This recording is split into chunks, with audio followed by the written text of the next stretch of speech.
The simple man. In a small town surrounded by dusty fields lived Abdul Rahman, a kind and hard-working man. He worked as a mechanic in a small workshop for 35 years. His hands were rough, his back bent, but his heart was gentle. Every coin he earned went to his family. He lived a simple life, always saying, "My children will live better than I did. That's enough for me."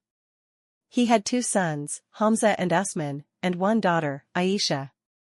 He loved them more than life itself. The father's sacrifice.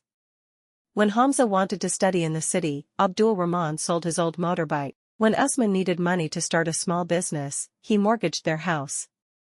When Aisha got married, he borrowed from his friends just to make her wedding beautiful. He never complained. Every night, after praying, he smiled and said, "If my children are happy, I am rich." The distance begins. Years passed. Hamza became an engineer. Usman's business grew. They both married and moved to the city. At first, they called often. Then, less. And soon, months passed without a single visit. Abdul Rahman missed them deeply. He often sat outside his house at sunset, watching the road, hoping to see their car. But the road always stayed empty.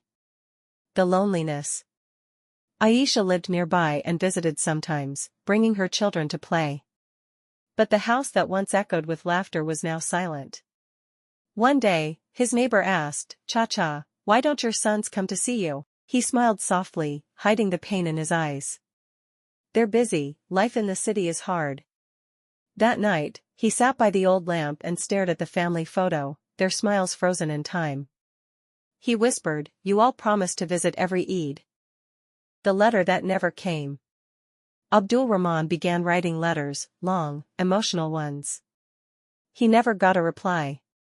Sometimes, he thought maybe they changed addresses. Sometimes, he feared they just didn't care. His only companion was the sound of the clock ticking on the wall, a reminder of time slipping away. The visit. One day, after almost 2 years, Hamza came, dressed in expensive clothes, talking on his phone. He hugged his father quickly, then said, "Abba, I can't stay long. I have a meeting tomorrow." Abdul Rahman's eyes filled with tears, but he smiled. "It's okay, beta, just seeing you makes my day." They sat for an hour. Hamza gave him some money and said, "Please take care of yourself." Then he left. And the house was silent again. The fall.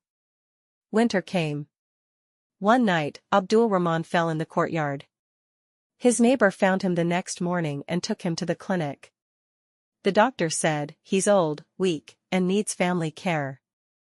The neighbor called his sons, but neither answered. They were too busy.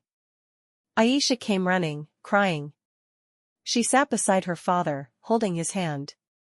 Abdul Rahman smiled faintly, "Don't cry, Beti. I'm just tired. I'll rest soon." The regret. A few days later, he passed away quietly in his sleep. The neighbor called his sons again. They arrived after the funeral. Hamza stood beside the grave, silent. Usman looked down, tears in his eyes.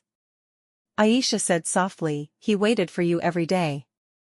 Hamza fell to his knees, crying, "I thought there was still time, but time had already left, just like their father once did for them."